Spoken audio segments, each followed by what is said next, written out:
You're listening to the Growing On podcast, where we dig into the heart of Georgia agriculture. Each episode, we explore the people, stories, and issues shaping the fields, farms, and food that keep our state growing strong. From the latest in ag policy and innovation to timeless farming traditions, we're here to keep you informed and inspired. Here's your host, John Holcomb. All right, I am happy to be in Cave Spring, Georgia, in Floyd County, correct? That's correct. With Cleve Jackson. Cleve is on the American Farm Bureau Young Farmer and Rancher Committee. That's right. He was formerly on the Georgia Farm Bureau Young Farmer and Rancher Committee, where right. him and his wife Amelia served as chair. But Cleve, how are you? So I'm doing great. We're glad to have you in Cave Spring, John. Thanks for coming down. Yeah, absolutely. Cleve, we're going to touch on many different topics. We have about 30 minutes, 25 minutes here. So we're going to try to talk about all facets of Farm Bureau and young farmer and ranchers. Right. But first and foremost, start out by telling me or telling the audience, whoever's listening, introduce yourself. Sure. Tell us who you are, your background, things like that. People would be interested in knowing about you. Yeah, absolutely, John. Thanks. And hey, you started the day out right. You got Cave Spring, Georgia. Most people say Cave Springs. So it's a struggle. Cave Spring, one cave, one spring. We're pretty defensive about that down here. So you did good there, 2 for 2. So awesome. don't worry about the Young Farmer and Rancher Committee. We'll figure that out as we go. But yeah, so I'm thrilled to be serving in that capacity, but I guess taking a step back, how did we get there? Mm-hmm. I grew up on our family farm in Cave Spring.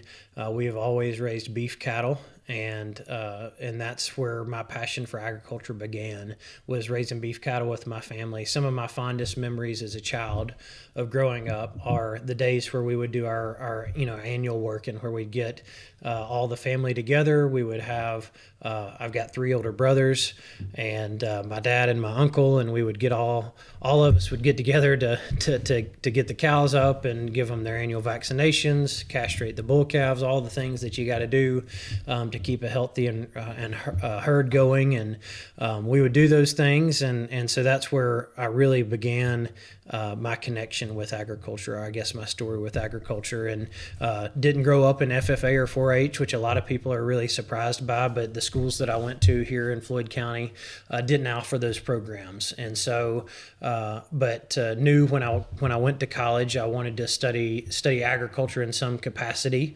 and found a home at the College of Agricultural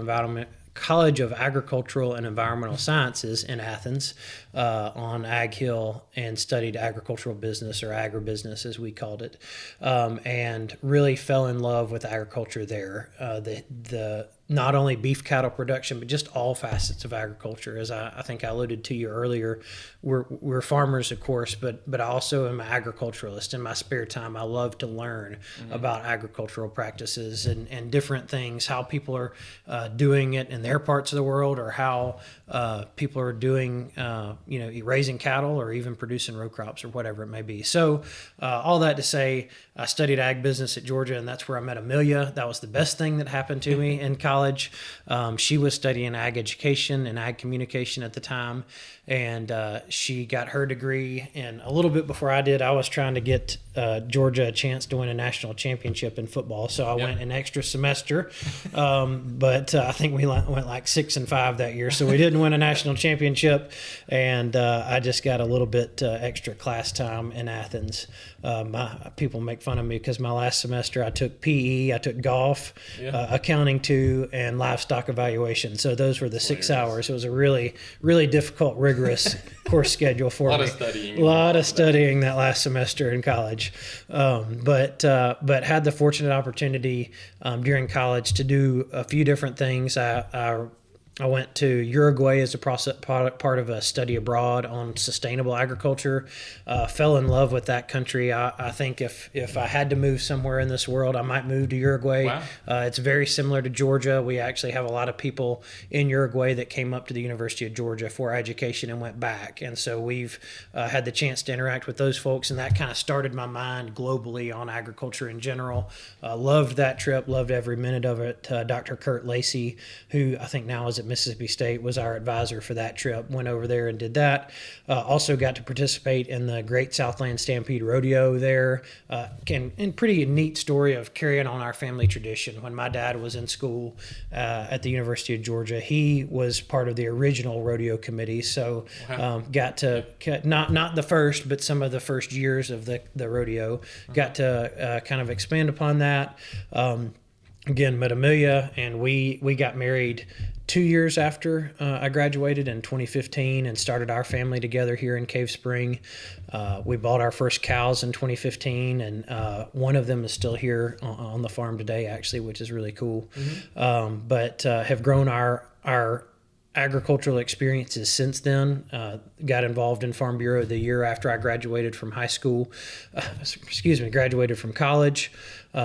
Went to the Summer Leadership Conference on Jekyll, competed in the discussion meet, was appointed to our county board as a Young Farmer Rancher chair, and spent, the next, 12 years doing that. It's hard to believe it's been 12 years, John. I'm showing my age. Time flies. Time flies for sure. And once I had the opportunity to be able to serve at the state level, applied to our state Young Farmer Rancher Committee representing District 1. Amelia and I did that together over the past couple years, and had the fortunate opportunity to serve as state chair and also on the state board and go all over the country for that. Went to Utah as part of that experience and just was blown away by all the opportunities afforded to me by Farm Bureau.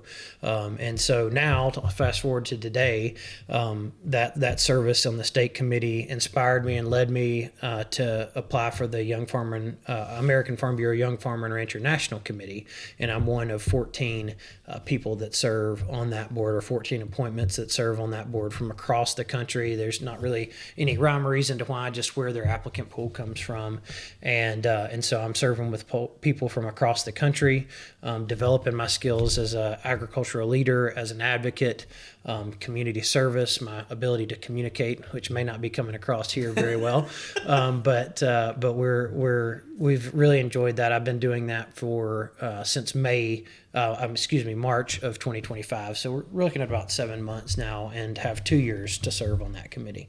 Awesome. You are a great communicator. Do not let... You're your worst critic for sure.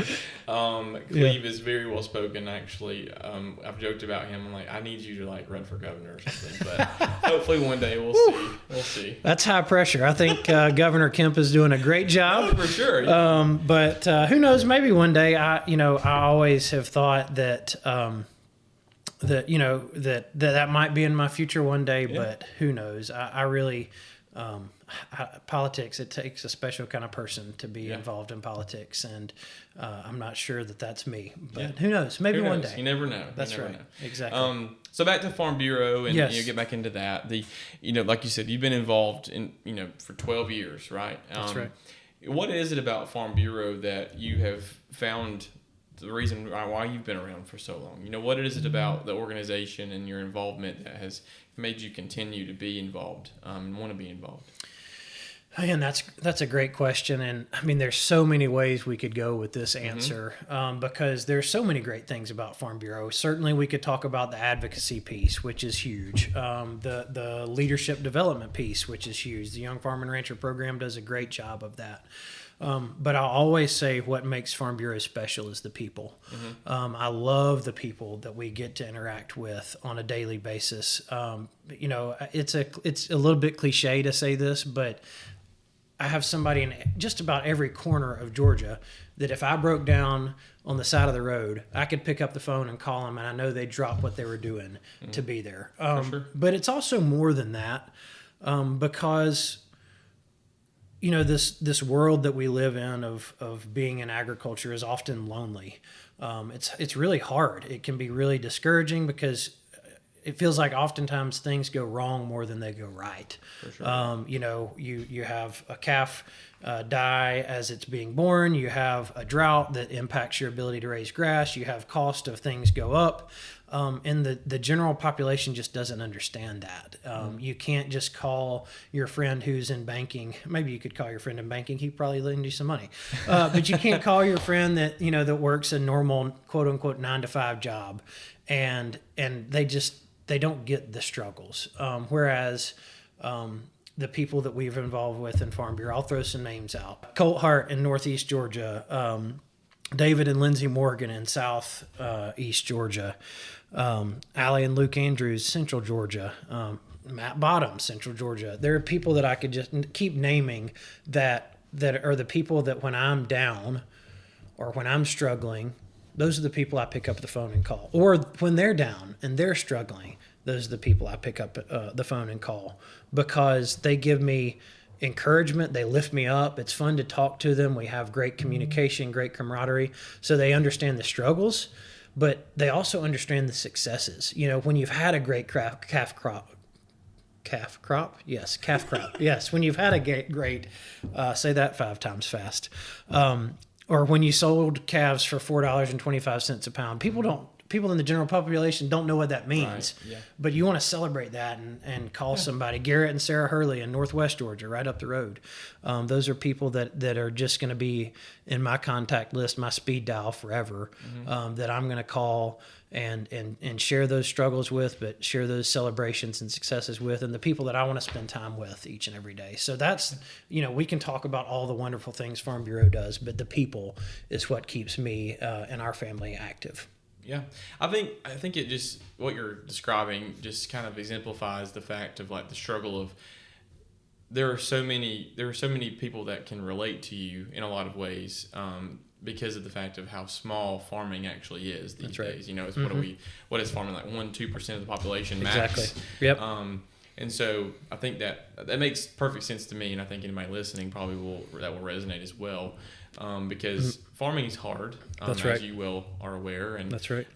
It's important to you in that you're passionate, just like any other career. That's right. Just like somebody that lives in downtown Atlanta may get really excited to talk about. Right. I don't know what do people in Atlanta like to talk Investment about? banking. There we go. Probably. Yeah. Who knows? Or the movie industry or whatever it may be. That's right. But I think one thing I do want to kind of go back on is it also exemplifies the fact of like you're also of that small demographic. You're even smaller demographic because of how young you are. Right. And I want you to touch on that a little bit. You are a young farmer. That's right. You may be aging out of the Young Farmer and Rancher program. Right. Don't want to talk. Let's whisper that one. Yeah, right? that's right. Don't say that very loud. But you are a young. You're Right. The average age of a farmer now is what, 68? Yeah, I think that's right. right. Something like that, close to 70 for sure. Mm-hmm. But as a young farmer, what challenges do you see? What keeps you up at night as a young farmer? What's hard about it, I guess? Right. The biggest thing that I think is a challenge for young farmers and ranchers across the country, across Georgia, is no different, is the risk. That's something that Amelia and I talk about quite often, is the risk associated with going into agriculture. You're putting a seed in the ground. You're buying cows in hopes that the Lord is going to send rain when you need it, and sunshine when you need it, and warm weather when you need it. And ultimately, as people of faith, we have to have trust that He will. Right. But the reality is, you're always taking a risk in anything you do. And that's something that we're very risk averse people, and how do you see somebody that is willing, or how are you as a young farmer rancher willing to take the risk or willing to tolerate the risk? And so that's the biggest thing that I struggle with as a beginning producer, is I'm not as risk tolerant as maybe the next farmer down the road. And so our operation has grown at a slower rate than most people around us, because I'm not gonna take that risk. I'm not comfortable taking that risk. But the bottom line is, if somebody does not take that risk, we can't produce the food we need for a growing world, right? The people that need to eat every day, if the next generation's not taking the risk in some way, shape, or form, then those people aren't going to eat, or we're going to have to depend on some other foreign country for our food, which is unfortunately the trade deficit is increasing, where we are now importing more food than we export, and that's a scary thing. Mm-hmm. But I think it's because people like myself are risk intolerant, and there's not any guarantees. I have a day job off the farm, and that helps supplement what we do here on the farm. Thankfully, this year it looks like with the cattle prices the way they are, we'll turn a profit, which is praise the Lord for that. But there's a lot of years where we're spending who knows how much time each week to maybe break even, maybe break even, right? Maybe not. And that's something that, the general populace just isn't willing to do. And so, how do we as young farmers or ranchers tolerate risk? How do we tolerate the uncertainty? How do we help each other through that risk and uncertainty is a huge question that I have. And again, back to what we just talked about, what's Farm Bureau do? I see people around me in Farm Bureau who are willing to tolerate the risk, who are willing to take a step out and buy that poultry house or buy that tract of land and not really know how they're going to pay for it today, but have faith that the Lord is going to provide everything and set it up to where they can do that. And so it's challenged us to say, okay, well, where can we take a risk to again be able to further that food production, be able to further our family, so that the next generation that comes behind us is set up in the same spot we were, which was in a great position. My grandfather purchased the original farm in 1950. My dad added to it in 1980, and thankfully we were able to add to it in 2019. That was when we bought this place. But how do we set it up now so that our 3 girls, or however many it ends up being, can step into something and say, you know what, they left this in great hands, but I'm going to take it and make it even better. Right. And that's something that we're just now really figuring out. But it's taken surrounding myself with people who are willing to take calculated risks and seeing those risks pay off and saying, okay, maybe we can do that. And so that's, I think, the next step for our farm is figure out what calculated risk can we take to grow the operation so that those girls have it better than we had it when we started, and we had it really good. So, not taking anything away from my family, but I think that that's the challenge for us as young farmers and ranchers. I wanted you to piggyback on that and let's touch on it from the organizational standpoint, because I think that's important too. You yourself, I've been around for 8 years. I've seen you around since then. You've been, like I said, you're 12 years in, being involved with Farm Bureau. Piggyback on that with the sake of the organization, and and kind of how though you may be again moving out of the young farmers and ranchers category, right? You're not. That doesn't mean that your tenure or your involvement or your passion for Farm Bureau is over. Right. How do you take what you've learned in these programs with like you touched on, professional development, advocacy, how do you take that into the next level of where you go with Farm Bureau?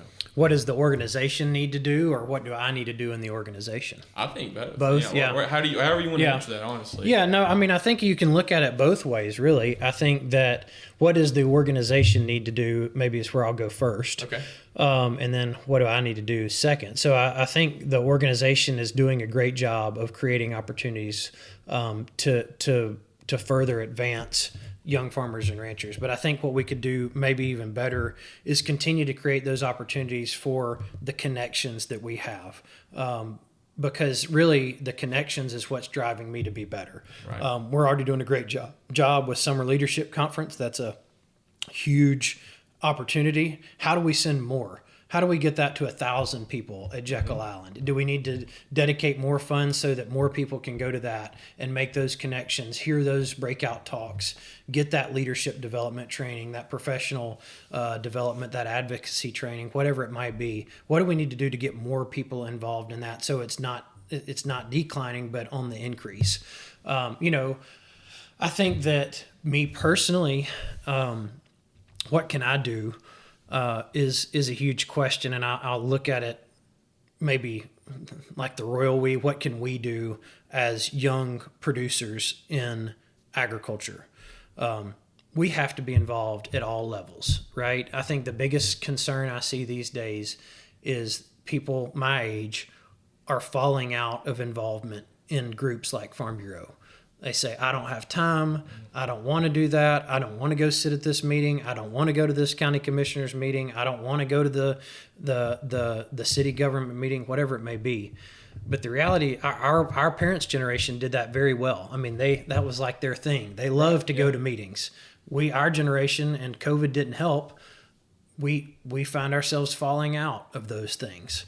And those organizations are really struggling, Cattlemen's or Farm Bureau or whoever, because of lack of involvement from the next generation. So I think me included, have to do a better job of being persistent about those things, staying involved, getting involved at our county level, saying yes to as many opportunities as possible to tell the story of agriculture, to get our message out to people that don't hear it every day, so that when there's a policy decision that needs to be made, they're on our side.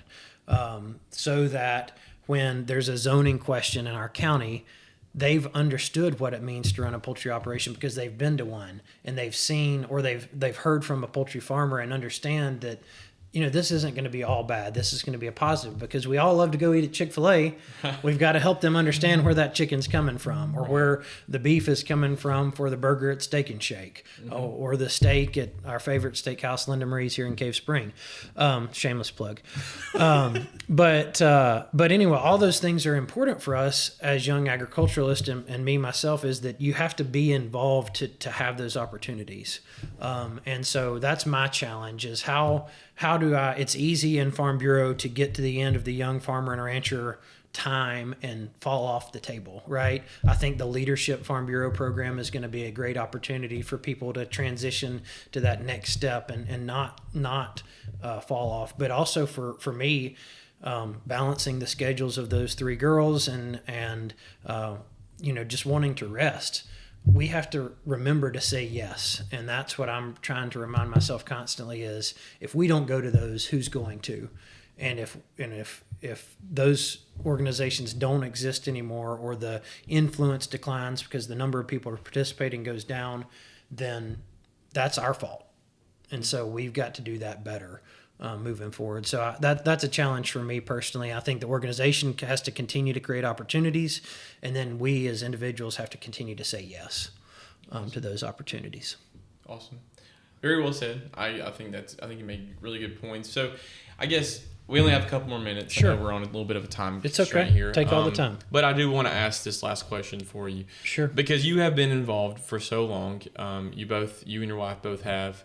And you've even went further. I forget how many. We said it earlier. There's been a handful of people that have went to the American Farm Bureau Committee, like you have done. Sure. But you've been involved for a while.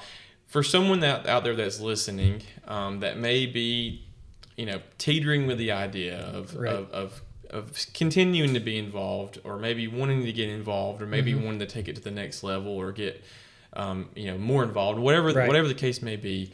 Right. What has been that crucial part for you that has kind of projected you or propelled you to keep moving forward, to being involved as you have, and what would be that piece of advice you could give them? Man, I'm so glad you asked this question, John, because earlier when we were talking about one of the earlier questions, I wanted to talk to that first time conference attendee, or the person that may have just been asked to serve on their county board for the first time, that doesn't have the same, like you said, 12 years of experience in Farm Bureau that I do, because I think that's so important. It's so easy to get lost. It's so easy to just be a person, a casual attender, if you will, the person that comes, sits at the back of the room, and leaves. And I would say, if you're going to do that, you might as well stay at home.